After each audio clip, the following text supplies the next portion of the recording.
And sleep disordered breathing, we can go into the details of what that is, but it's basically your airways collapsing at night.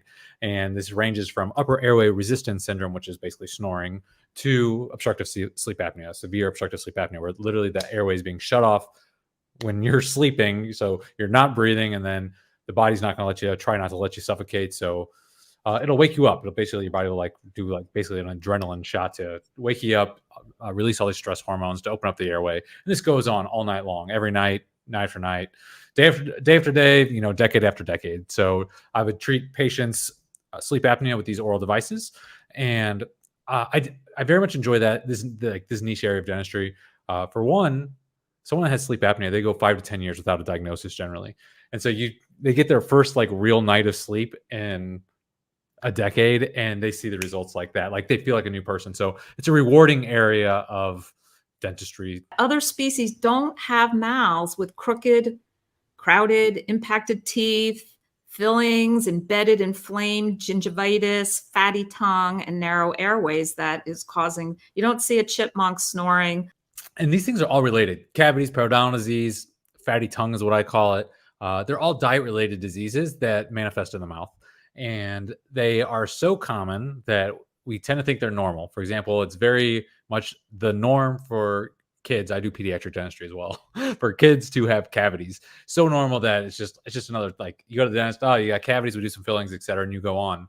I like to say it's the canary in the coal mine often, where if your teeth are rotting, literally the hardest substance in your body, tooth enamel, is being rotten away because of what you're eating. I think it's a pretty good indication that what you're eating is not appropriate. Dentists, I think they have we get some of the earliest warning signs that are often ignored, because I'll see a kid with cavities and they're 6 years old, where, they go to the pediatrician. The pediatrician gives them a clean bill of health. They're like, oh, you're yay tall, you're developing more or less fine, you don't have any diseases. Okay, you're fine.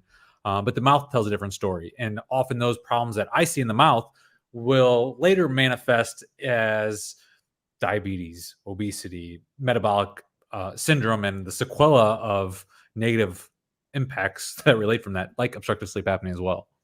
Yeah, I'd have to say, I'm sure you've never seen a mouth full of oral dyshealth and have it be attached to a healthy person. Just doesn't happen. So likewise here with the ocular evidence that I was presenting here, other species are not going blind from eye diseases. There's, aside from maybe trauma or injury, you don't have blind squirrels. And without the ability to see, we really lose the ability to hunt for food. And ultimately, you'd starve or go extinct.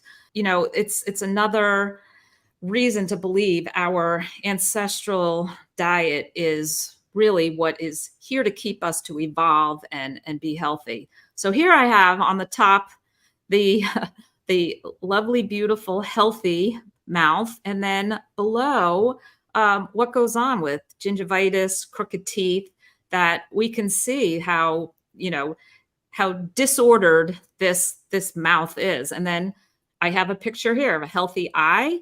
And right below it, the cataract that has formed, where somebody really can't see through that. And then the healthy retina up on top. And then below, this is a sign of all sorts of, diabetic retinopathy, hypertensive retinopathy, all sorts of retinal vein occlusions. There's so many disorders that stem from our health, our general health. So again, this is sort of a similar situation where I don't see anybody with eyes looking like that have a healthy body attached to them.